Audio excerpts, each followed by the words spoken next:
Welcome to the More Than Scrubs podcast, a podcast where dentists and healthcare professionals can learn how to thrive in or beyond their 9-to-5 job. I mean, don't get me wrong, I love my scrubs.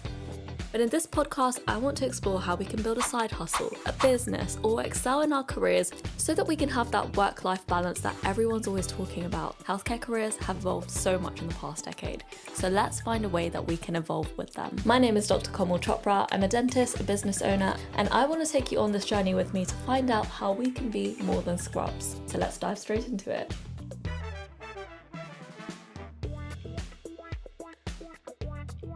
Hi everyone, welcome back to the More Than Scrubs podcast. Today I've got Dr Aditi here with me. Aditi, can you introduce yourself to us?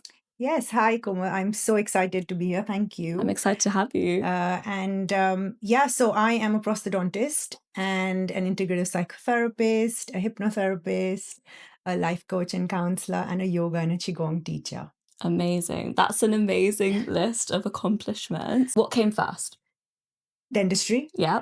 Then the specialist training, and then came mindfulness and mental health training. Mm-hmm. It sort of felt like the right blend, and then it went on to several other spiritual trainings. I say alternative, Mm-hmm. and then it led on to studying as a life coach, then a counselor, then a psychotherapist, because that's the Wow. stages it goes in. That is a really, really impressive list of Thank things. you. What's your favorite thing? If you had to describe yourself as just one, what would it be?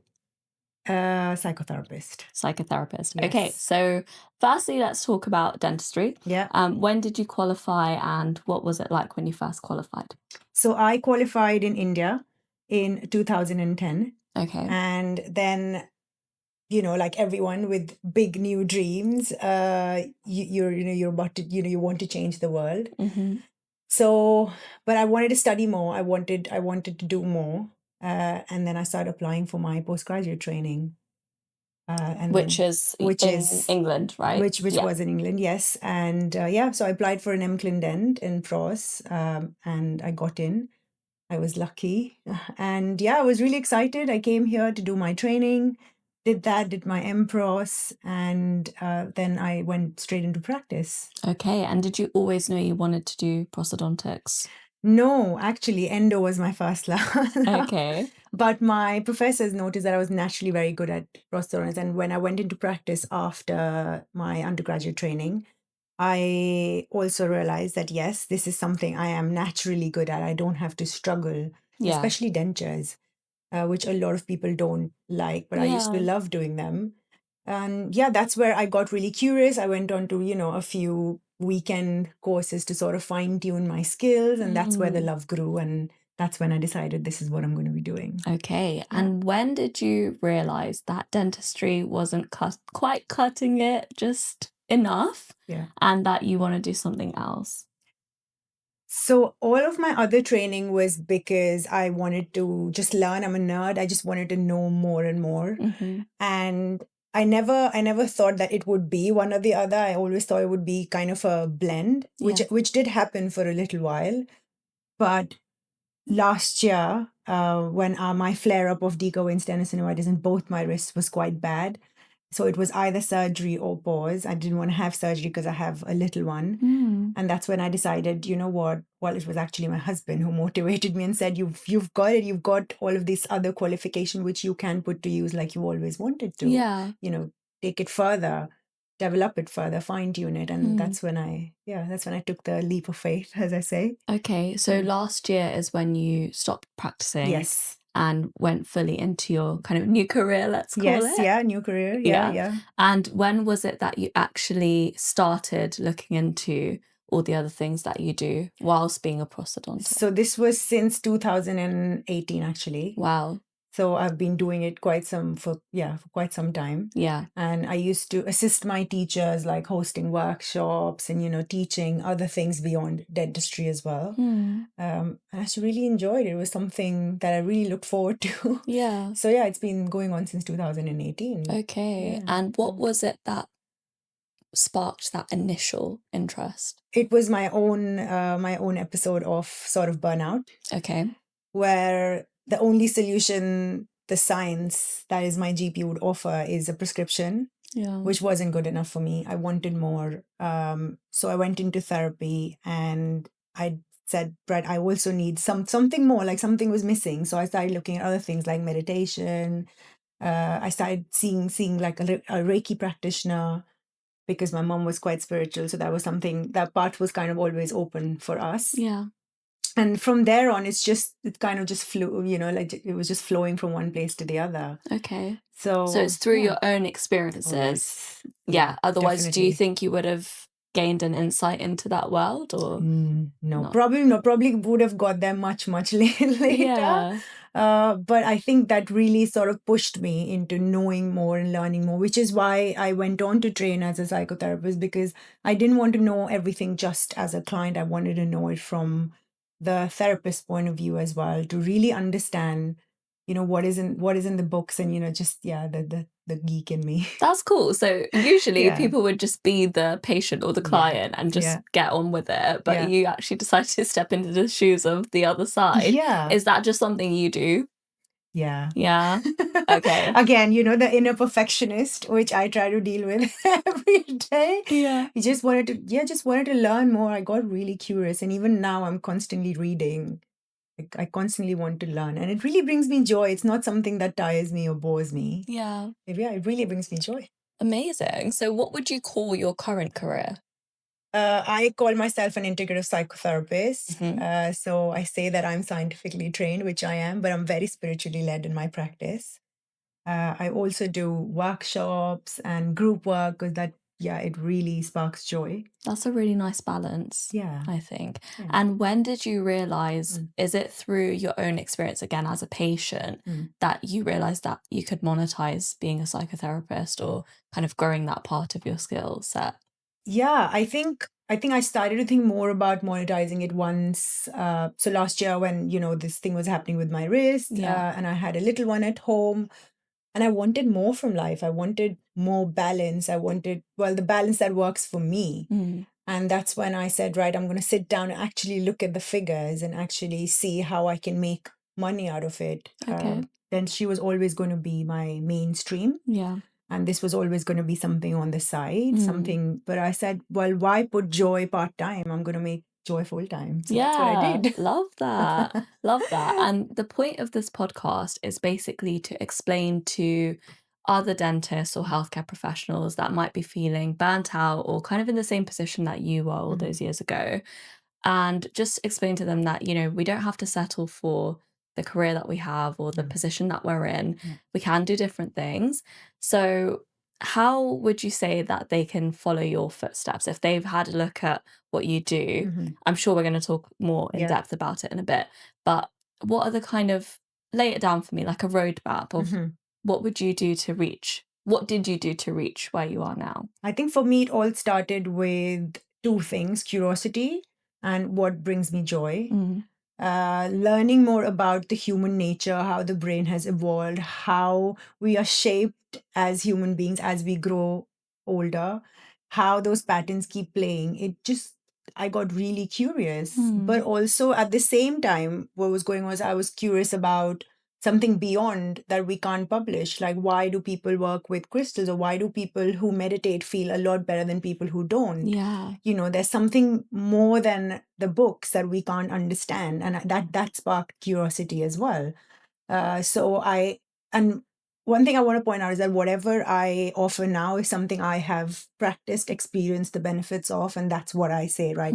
This worked for me and I think this could be beneficial. So the roadmap would be, ask yourself what is bringing you joy. If it's still dentistry, take a step back and analyze it a bit more. And also get curious. Like, is there a hobby you want to maybe explore more? Or is this something I've always wanted to do? Well, what is the end of that sentence? Is that something you can do right now? Can you maybe weave it in a little bit and not just give it up? Because that's what I did. I slowly weaved things in rather than saying, right, I'm going to stop today. And that's it. I did have all of this. When I did stop, I did have a lot of stuff to fall back on. Yeah, exactly. So kind of have your, you have your foundation anyway already, which is dentistry. Yeah. So you got that. You've got your interests where it was psychotherapy and then other things like Reiki.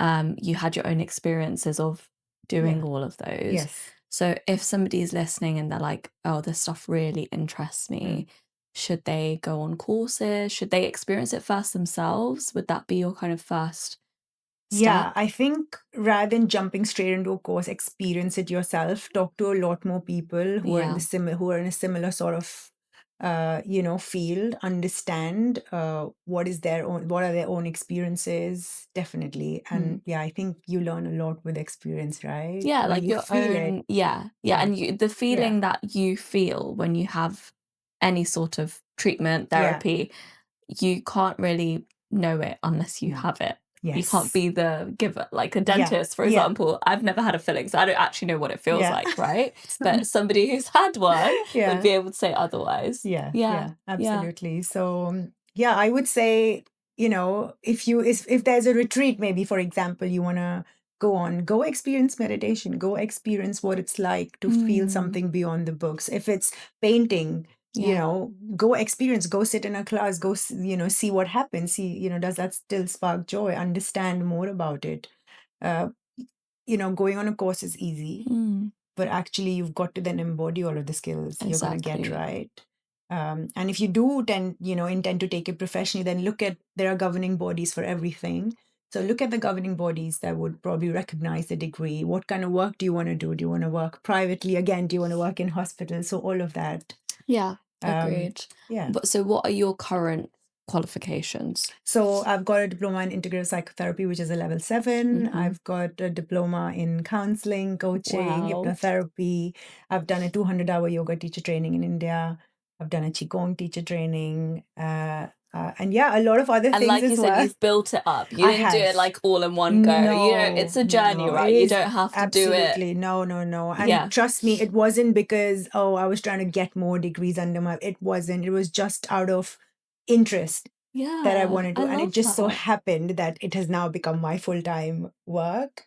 Yeah, and I didn't do it in like a year. I didn't smash it out. It was really a long journey, but a beautiful You one. kind of just, it's like building blocks, right? Yes. You just build on what you like and know. Yeah. I love that because all of these things that you're talking about, I have a really big interest in them. Oh. And to be honest, I Yeah. never thought that you could learn more in that sense, or maybe I'm not as curious as you are.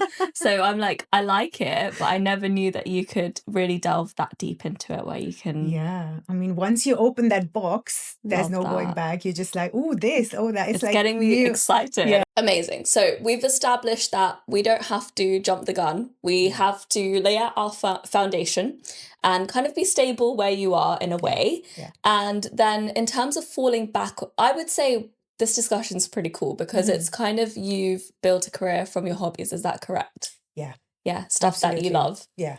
I love that. I Yeah. think that's amazing. And it's just really nice that after speaking to loads of different people, it's not, everyone's so different. Like everyone has different hobbies. So it's like, if you're listening to this doesn't really, like, it's not your vibe, that's totally fine. But what we're saying is you just kind of work out what you love and you just build on that. And when it comes to monetization, I just want to talk about that a little bit, because I think a lot of people, especially after COVID, they felt a pressure of having to like earn from their hobbies, but it's also okay to just enjoy something and not earn money from it. Do you agree with that? This isn't amazing, but I absolutely agree with that. I'll give you a personal example. Yeah. I love baking. And the reason I started was when my son was born, I wanted to make his birthday cakes myself. Trying to be a good mom. That's really cute. So everybody loves my cakes. Well, that's what they say. I will believe them. So my husband, or even like a lot of other people, would say, you should do this as a business. You could make money out of it. Do this. Come on. And I get pressurized a lot. Like, you should be selling your cakes. Well, no, I should not be selling my cakes, because then it takes out the joy out of something I wanted to do just for my son.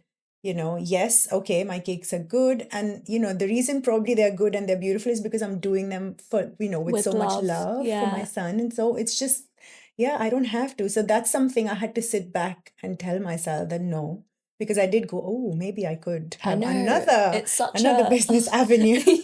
it's and like, how pressurize many myself businesses more. do I need to have? Exactly, and pressurize myself even more and go, no, Yeah. we don't need that. We need stuff that works for us. So if something is just a hobby, it's just a hobby. And I think a period of reflection and really sitting back with yourself is so important, because that's when you can take those decisions and be like, no, Yeah. just like I said, Yeah. no, baking is just for baking. Exactly. It's not a So business. how did you differentiate then psychotherapy and the spiritual side of everything? Because that can technically be a hobby as well.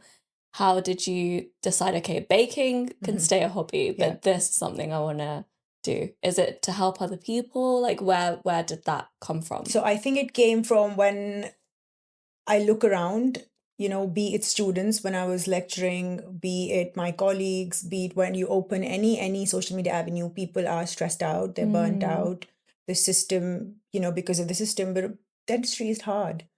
And I knew I had suffered. I knew that I had faced something difficult myself, and I found the right get back, the right, techniques to sort of help myself. Yeah. And I said, I wish somebody had told me, I wish somebody would have taught me. I wish somebody would have really said that this is something you might struggle with, and here are some things that might help you, where there's no such thing. There's only crisis points, right? Yeah. Oh, you're in trouble, call this person. Well, you don't we want don't to want get to to that point. We don't want to get to the, what if there's Exactly. something in the middle? And that's when I decided I want to, I love teaching. I love talking to groups. That's when I decided, right, I'm going to step into this space. And this is what I'm going to take forward. So yeah, that's Love that. So tell me firstly, what is it exactly that you're doing at the moment for other professionals? So one-to-one work. Mm-hmm. I'm running workshops, wellbeing workshops at the Dental Wellbeing Hub, which is also something I'm developing further. So twice a month we meet. It's absolutely free. Come on Zoom and do a session. So for example, this month we've got Qigong and meditation, and we've got hypnotherapy. Last month we had stress management through creativity. So something like that, something easy, tangible, sustainable that, people can take back, dentists can take back to their practices.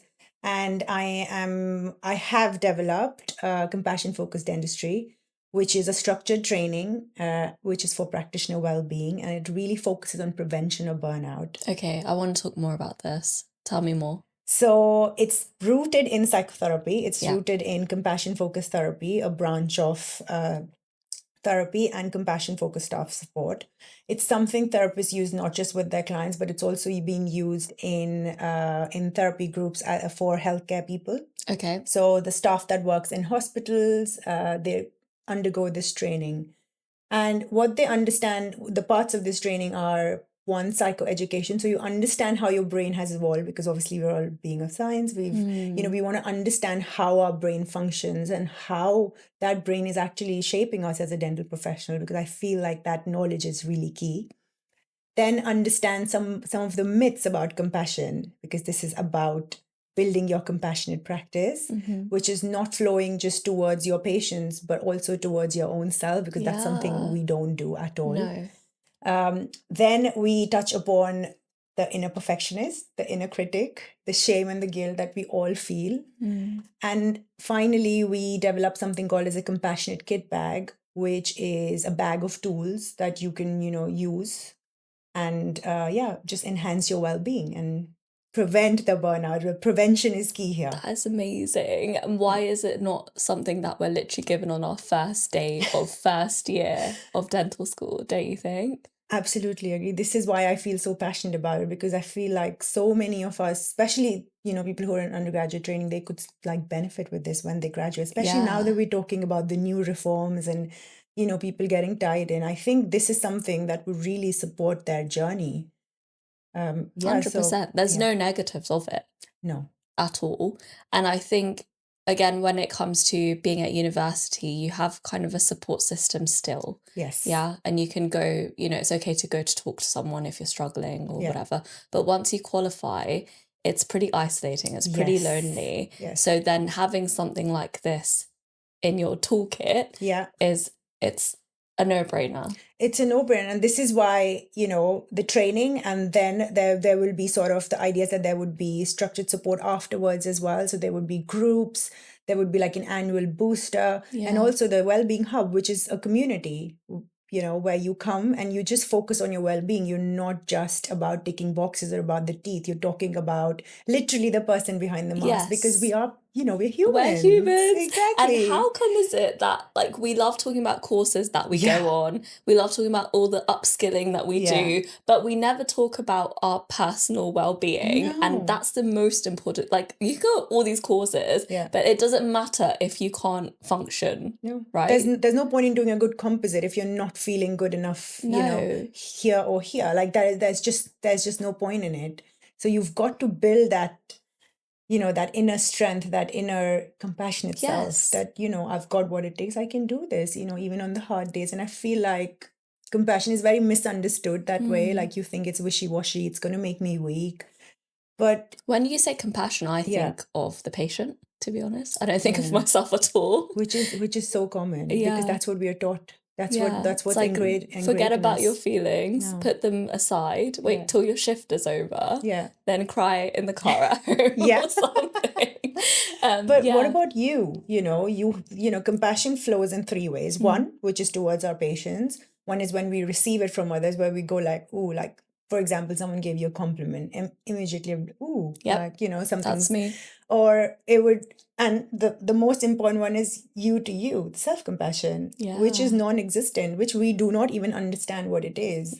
Because again, you think it's for the patients only. If I give it to myself, I am either selfish or I'm either weak, which is completely opposite of what it is. So being a compassionate person, you've got to have three attributes. You've got to have wisdom to understand, what is going around you, to understand the suffering. You've got to have courage to address that suffering. To really be aware that, oh, the suffering's going on. I've got the courage. I've got the inner courage to deal with this. I can do this. And really have a caring commitment. Now, all of these qualities, all dentists have towards their patients. Yes. But it's about building it towards yourself. And you can do that only when you understand your evolution, you understand your brain. You understand the automatic loops that your brain's constantly working on. And this is why I say psychoeducation is a really important part of this training. So interesting. And I do think when you say like evolution-wise, we were probably much more compassionate towards ourselves in the past, because we're like connecting with nature, we're meditating, for example, waking up at, hours that kind of suit our body clock. Yes. Now we've lost compassion, you're right, towards even other people, but ourselves the most, don't you think? Yeah, absolutely. We're our own worst critics. Yeah. We're so hard on ourselves when life is already so hard. And there's something my therapist said to me, which has really stuck with me, and I like to pass it on, is you spend your life with yourself the most. Yes. So why would you want to be horrible to yourself? Why do you want to speak to yourself in a derogatory, negative way? What if you spoke to yourself, in a nice, in a kind, in a very, compassionate, cheerleadery, way? How you would do with your best friend. Yeah. Or your loved one, or your child, or or even your pet. We're happily giving that away, but we're not bringing that in. And I'm saying, let's bring that in, because it's going to make you stronger. I love that. It's going to bring, that joy, that resilience that you so, crave, to actually make dentistry go, keep going in your field, if that's what you want to do. That just reminds me of, like, you probably had a spark when you were younger, or maybe when you started dental school.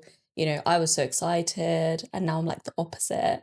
But it is probably the lack of compassion, lack of, I guess, understanding of how to, if you're in a certain career, how to look after yourself, because not all careers are the same. So not everyone needs to follow a certain way of dealing with things, right? Yeah. I think you've got to, like, figure out what works for you. Because yes, we can say, do this, but does that work for your life? Yeah. So with any advice, with anything out there, see what works for you, because I think that's so important. We get so hung up on, I didn't do my 10,000 steps. Well, can you actually do 10,000 steps? Is that actually reasonable for you? Yeah. Or can you maybe spread it out? Do what works for you. Is that working for your health and your well-being and your family and your life? Yeah, exactly. We're not all the same, and No, we don't all no. have to be on a treadmill Yeah, we together, don't. racing each other, right? So Yes. anybody that wants to get into kind of the career path that you've taken, what skills do you think that they need to have? If you're a dental professional, I think you've already got those skills. Yeah. You're compassionate. You're a good listener because you're listening to those complaints and you're addressing them. And you're curious, because a lot of the job is not doing, it's actually sitting back and offering that silence to the person, holding the space. So I think those are the skills you already have Yeah. naturally. And it's just about fine-tuning them. It's just about, improving them. Agreed. Essentially. And not take, you know what? I see all these memes and stuff about how dentists are like therapists, but they don't get paid to be therapists. And you're right, we do Yeah, have that yeah, skill. yeah. We're good listeners.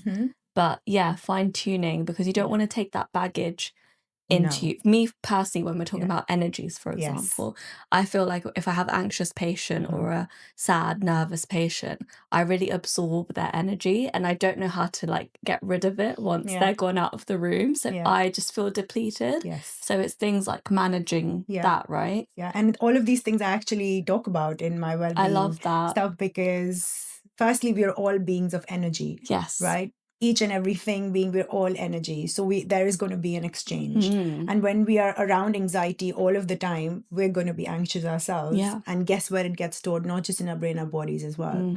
So it's one simple thing that you can do if you ever absorb too much, just shake it out, literally shake your body. Because guess what? That's what animals do after they're being chased or hunted down. They literally shake. It regulates your nervous system. So see, their spirituality and their science, they can coexist. I'm going to implement that right now. Like if I ever feel Literally. anxious, I'm just going to shake. Or do you know how to like do a dance or do whatever? Yeah. It works. It Why don't we does. do it? Yeah, you're so right. Yeah. And is there anybody who led you to this path, or was it like a personal journey? Was there anybody who inspired you, or do you think that you just found it yourself? Yes, kind of both, I would say. I was, as I said, curious, but also my own therapist really inspired me. I just saw what a difference she made in my life. Yeah. And I said, wow, I hope I can make this difference in someone else's life, because all it takes is that one person. But also personally, I think my husband, he is so supportive. He's such a, cheerleader. He's just like, yeah, go for it. Like, he's always believing in me. And I think that externally and internally, I had that support. And yeah, I just decided I'm going to go for it. Beautiful. Yeah. And you're lucky enough to have a good therapist, I guess. Did you ever have any experiences with somebody who doesn't quite vibe with you? Yeah. So I think it's very important, just like with anybody, you're trusting yourself in such a vulnerable position, and you might end up, but it's okay. It's okay to say, this is not working. You aren't for me. Because trust me, no therapist out there wants to be working with you when they're not able to help you. Yeah. They want to know the truth. So if it's not working, just have that it's difficult conversation, but it's better to have that conversation, because what's the point in wasting, your precious time when you could be spending that with the right therapist? And we all have networks, so we would say, okay, maybe we're not working out, maybe I could refer you to somebody else. So trust me, we don't take it personally. I've had to refer people. I have, it's just something normal.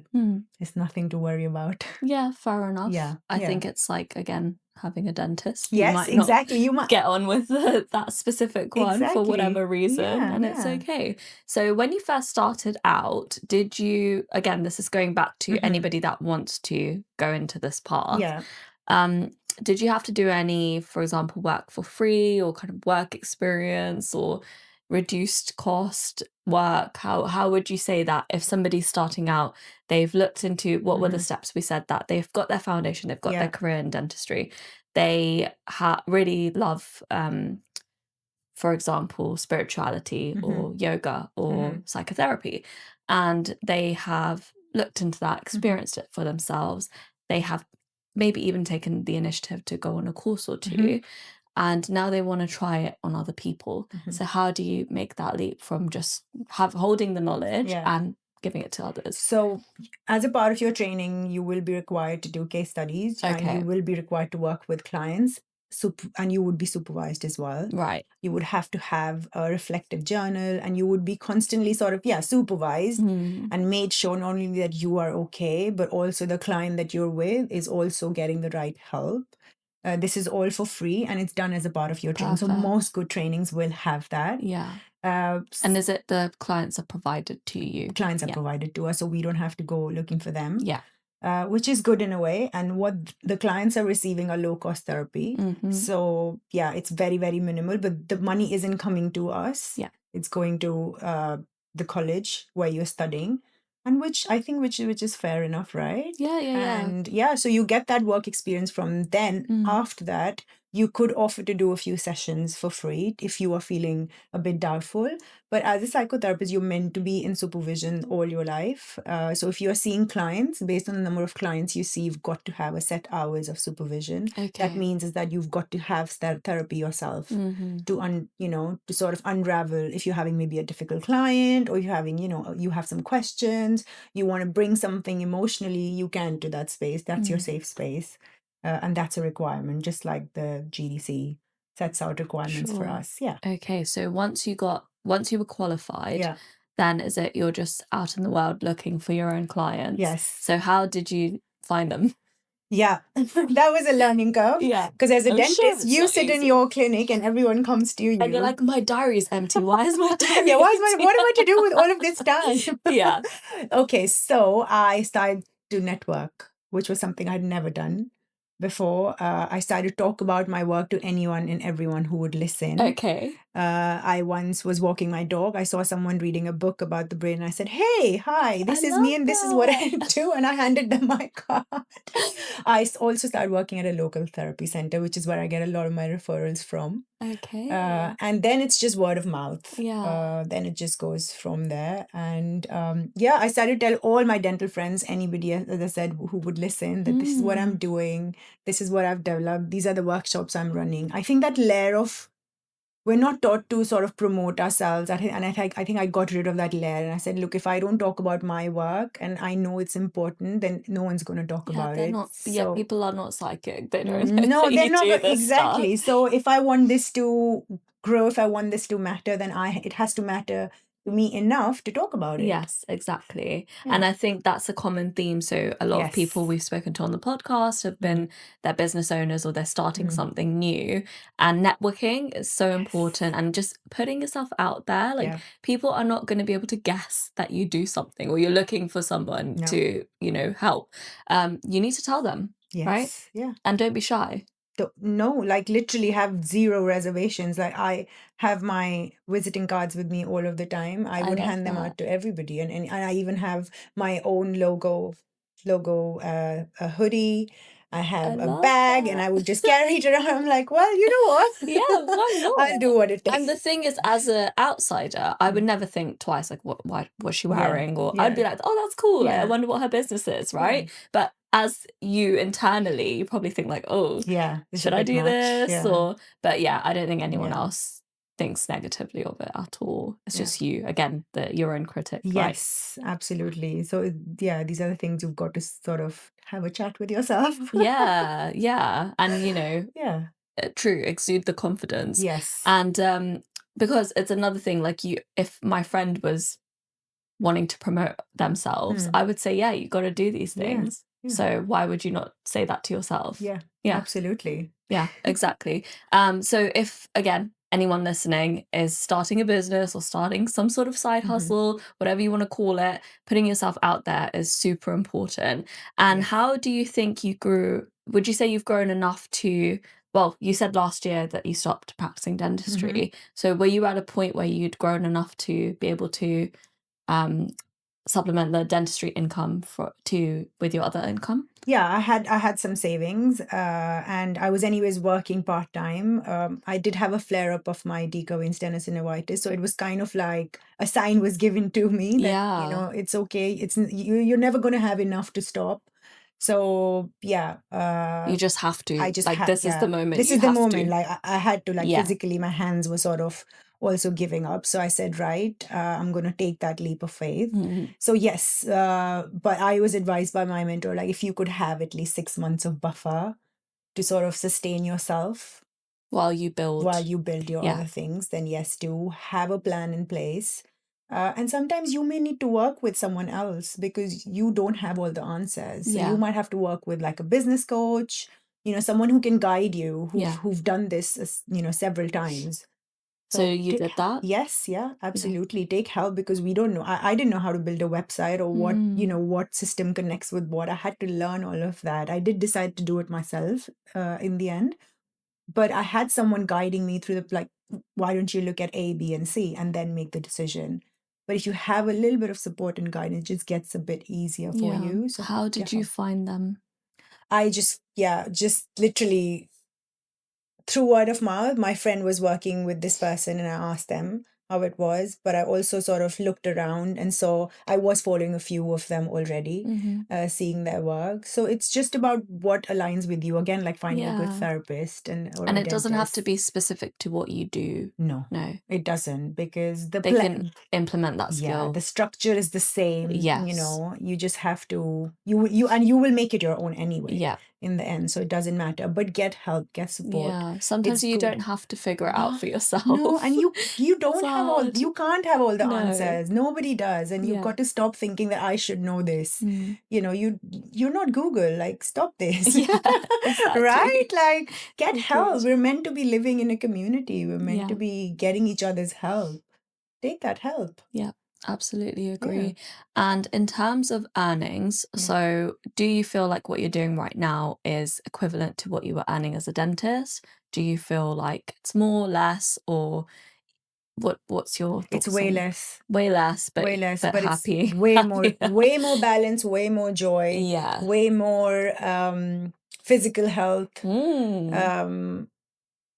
way more aligned, because I love teaching. I'm doing that. I love working one-on-one, doing that. I love hosting groups, doing that. And I'm building something meaningful. Yeah. It kind of like ticks all the boxes. I am lucky. My husband obviously does well as well. So, I've got that support. Yes. But I also understand that not a lot of people, everyone has different circumstances. So again, I say analyze and see what works for you. If you want to go part-time, go part-time. See if that works for you. Yeah. But yeah, way less, but also way more. So again, it depends in on different ways. Yeah. It depends on how you want to measure success, happiness. What scale are you using? Because your scale might be completely different to mine. Question is, before you stopped practicing, how did you juggle the two? It was very hard. I will not lie about that. Yeah. I used to do it mainly in the evenings or weekends. Were you working full time? I was working full time, and I was lecturing at QMUL, and I was lecturing at HGE, and I was doing a lot of things. So it was very hard, but I used to enjoy, as you say, yes, maybe sometimes doing clinical stuff depleted me a little bit because obviously, as you said, you're around anxiety a lot. But this really filled me up. So it was kind of like, yeah, this is working. It's okay. And I would keep going. And I think this is why my hands maybe gave up a little bit as well. So I decided to pause.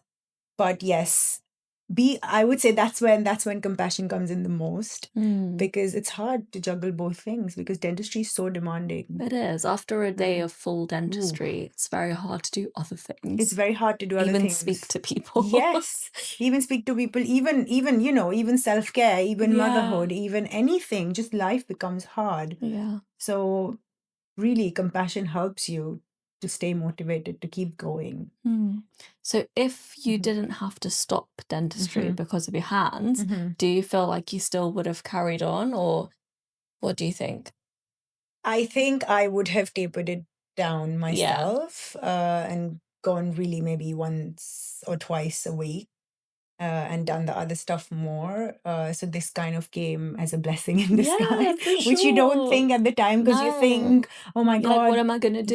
yeah, you tie in your entire identity to this, to being a dentist. It's like there's nothing else beyond that, but there's Yes. so much more.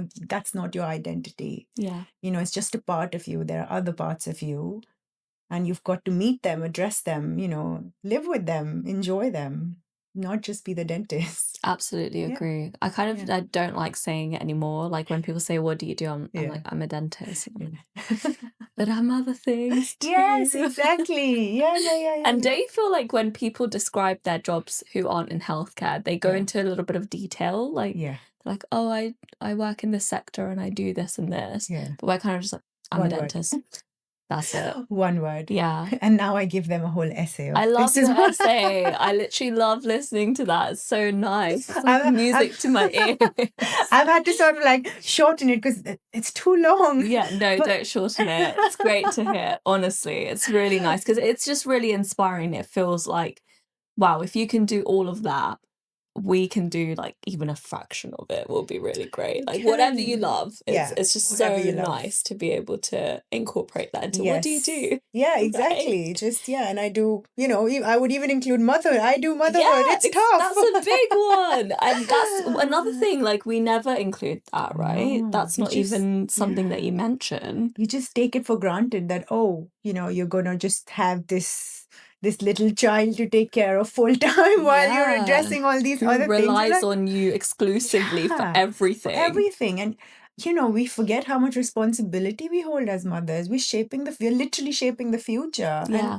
And, I always say that I hope I can reduce the time my son spends in therapy in the future. If I do if I do a good job now, but in a way that I want to be able to offer him a beautiful childhood. You're a good mom. Yeah. Thank you. That's really sweet and amazing because, not every mum probably thinks or thought like that. Just talking from, what's the word? Generational. Yeah. I think it was just different times. And I don't think people thought about therapy and mental No, health and how not they at want their all. kids not to grow up with the same trauma that they did, right? it was just normal that this is how we were raised and this is how it's going to be. Yeah. So tell me more about. Okay, so again, going back to we want to try and help people Yes, get to the absolutely. right place. When you were before you stopped practicing, you say you're working full time. Was it pretty much 9 to 5? Yes. How did you actually do the rest of it? Like with the were you still had you completed your diplomas by then? Yeah, no, so I was also like studying, some things. I'm always going on So courses you're and really, studying. and you had a very young son as well. Yeah.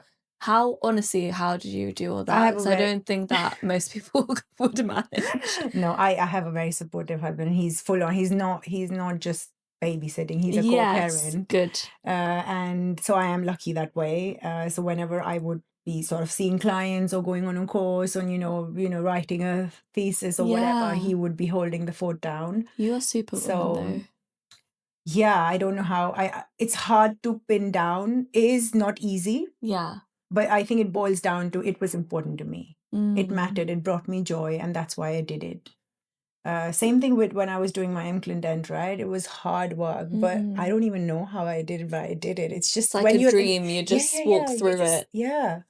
And when you look back at the details, you're like, oh my God, I cried then, or like I was crying over 0.5 millimeter. Yes. When you look back, of course, hindsight is an amazing teacher. Yeah. But I think when stuff matters to you, you just do it, right? It is hard, no denying it. And I would always say, get help, get support. So not just a coach, I don't know, maybe get a cleaner.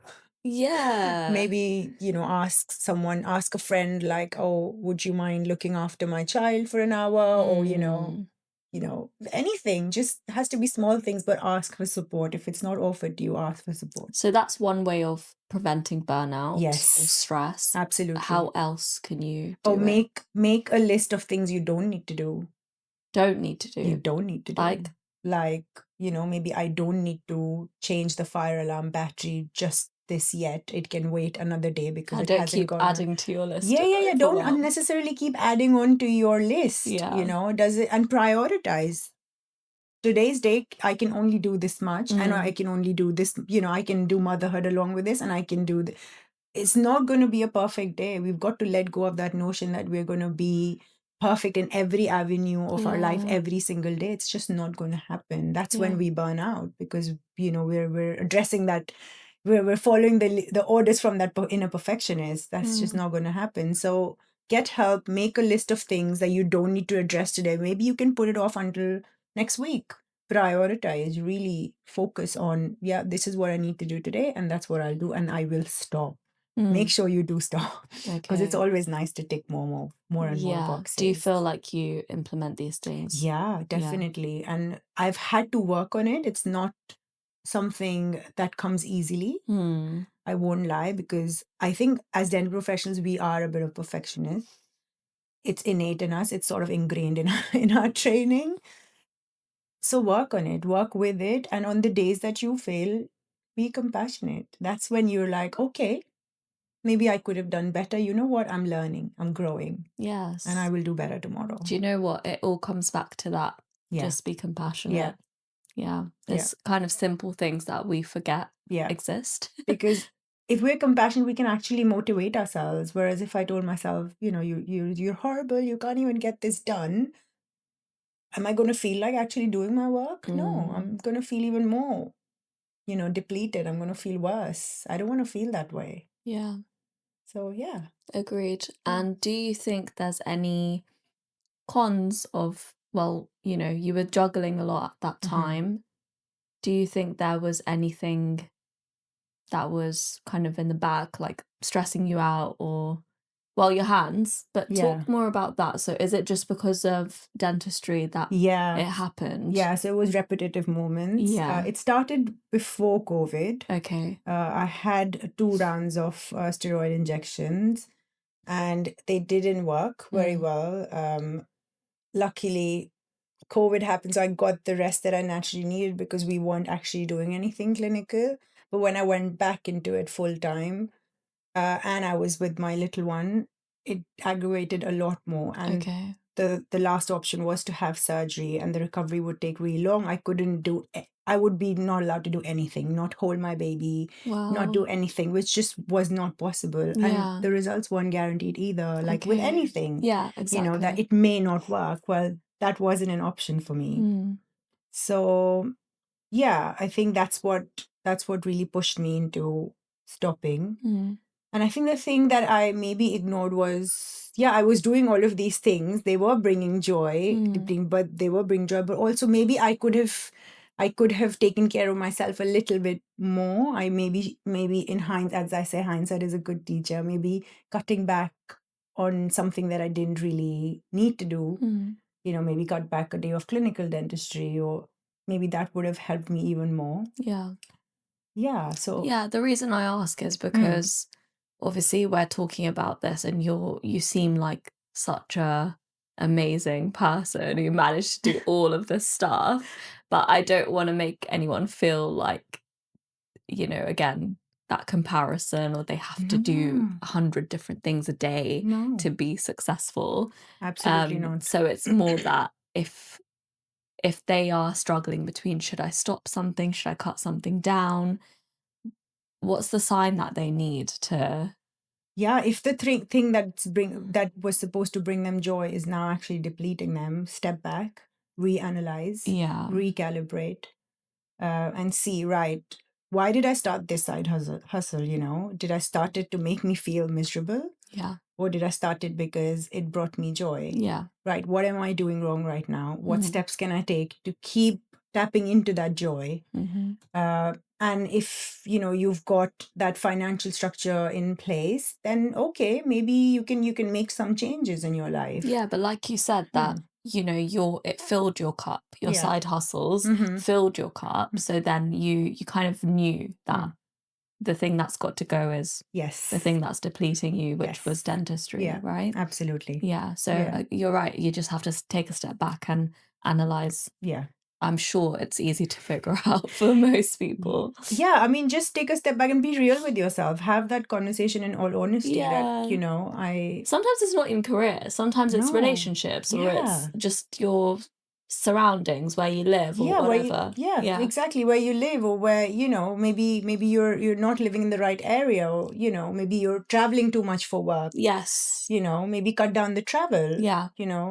Simple things like that. It doesn't have to be just the money. It's other things that, Exactly. maybe you're doing the side hustle, you're doing the dentistry, but you're also, cleaning the house every day. And, like, I'm not saying be unclean, but I'm saying just prioritize, see what's working and what can you cut out. Yeah. What can you bring in? Again, there's so much to do in life nowadays that we can't do it all. We just have to just give in and find somebody to help us, right? We look at social media and we're always comparing. I think it is rightly said, comparison is a thief of joy, because Exactly. their journey, their their value scale, their happiness scale, everything is different. So there's no point. It's just a pointless exercise. Yeah, totally agree with you. Let's take it back to when you first qualified, because we know that dentistry is a difficult profession. Yes. And a lot of dentists do struggle with whatever it is. What is the main thing that you struggled with when you first qualified? I think because I qualified in India and you do dentistry very differently there. Yeah, I'm sure. And I think what I struggled initially was to get a job. Okay. Because you don't just naturally get, like a placement. Yeah. There's nothing like that. Right. You qualify and that's it. Okay.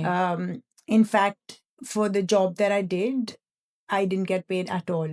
Zero money. I used to go to work every day, do my dentistry, and not get paid, because as a newly graduate person, that's just how it is. Oh, wow. So you've got to get the experience in. Hey, that tells us to be, in the UK, be grateful. Yes. Because I know it's rubbish in some sense, but it's actually we're really lucky, aren't we? Yeah, all of that training that, that you have every week. Oh my God. I didn't have any of that. It's actually really good. Yeah. I had to pay so much money to go on courses when I was making no money. Really? So basically my parents had to keep supporting me for a little while. Oh my gosh. Until I got to, some stage. Yeah. So yeah, I think that was the biggest struggle, but it teaches you things. And yeah, I mean, I look back on it with fond memories now. That okay, it shaped me in a way. Yeah.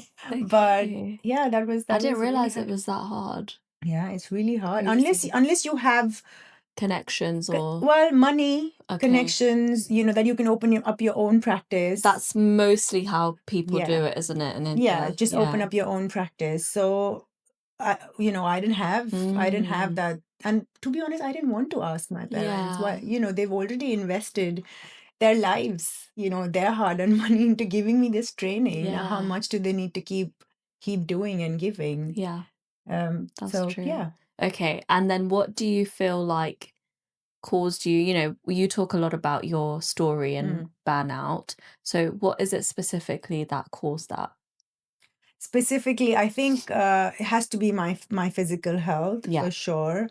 But also I think I was really hard on myself. I think when you achieve and you tick boxes, you get to a stage where you've ticked all the boxes, but you still don't feel good enough. You still keep questioning that. Like, what's next? Okay, yeah, what's next? What now? Like, why is this not bringing me the joy that was promised to me?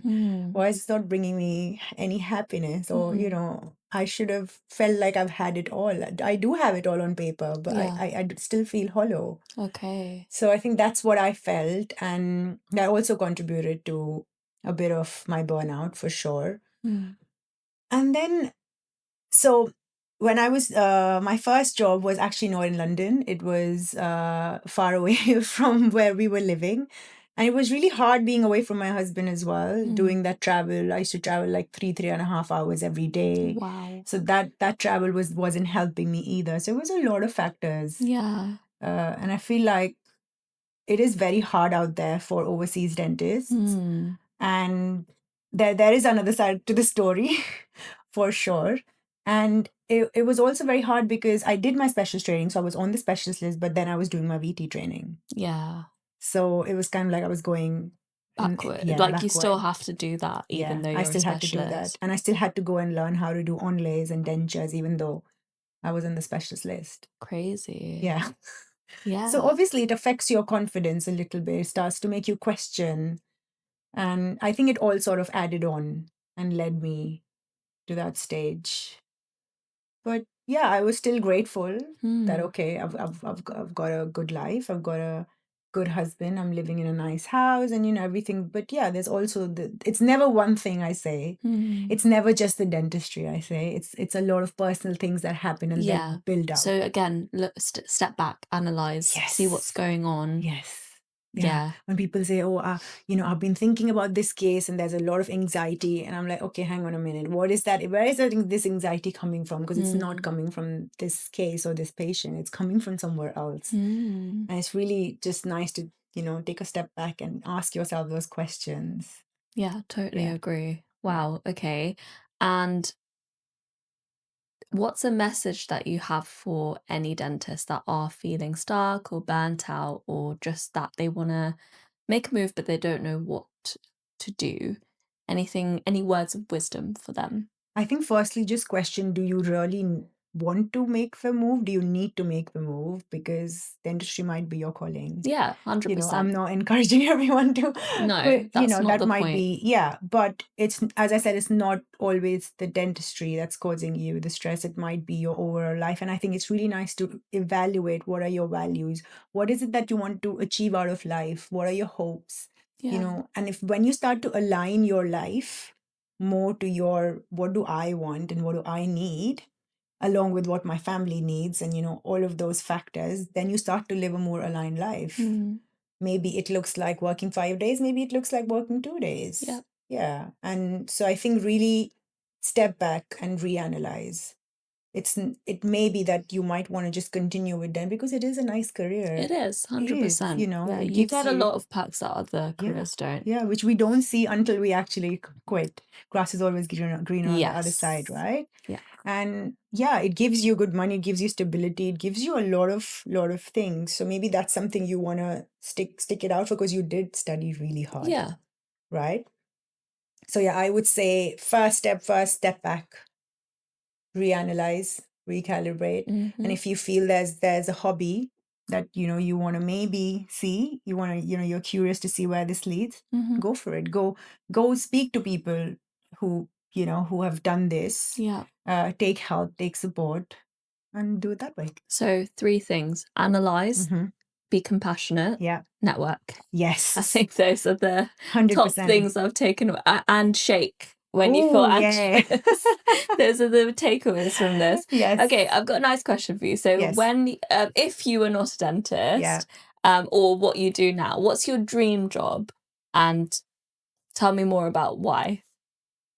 Oh, in a parallel universe. I would have maybe liked to work more with animals. Okay. I don't know, in like an animal shelter or as a vet or something to do with animals in some way, or maybe a zookeeper or something like that. Yeah, you love animals? I love animals. That's really sweet. I've had all sorts of pets. Have you? Yeah, literally, rabbits, frogs, turtles. What do you have right now? We have 4 fish, a snail, and we have a dog. Oh, bless. That's so cute. Yeah, we would have more pets if we could. Yeah, it's something to do with animals. Oh, I love that. That's really nice. Okay, so we're going to close up there. Yeah. And I just want to put a message out there for everybody that we are more than scrubs. So whether it is that you want to be in your scrubs and thrive, or whether it's you want to do something completely different, I hope you've taken a lot away from this podcast, because I really, really have. And Aditi, do you have any final messages or anything that we haven't spoken about that you'd like to add? Yeah, if you need support, come at the Dental Wellbeing Hub. I'm there. We can shake it out together. And I think another, I think you've said it, you summarized it really well. But yes, be compassionate towards yourself. You are a compassionate change maker already, but use that to change your own life. You need to. Totally agree. And so just with the dental well-being, where can everyone find you? So we're right now on Facebook and on Instagram. You can join us there. I put out all the updates, or myself on Instagram as well. I put out all the updates on there, and there is a website coming soon. Perfect. Oh, so exciting. Thank you so much for coming on. Thank you for having me.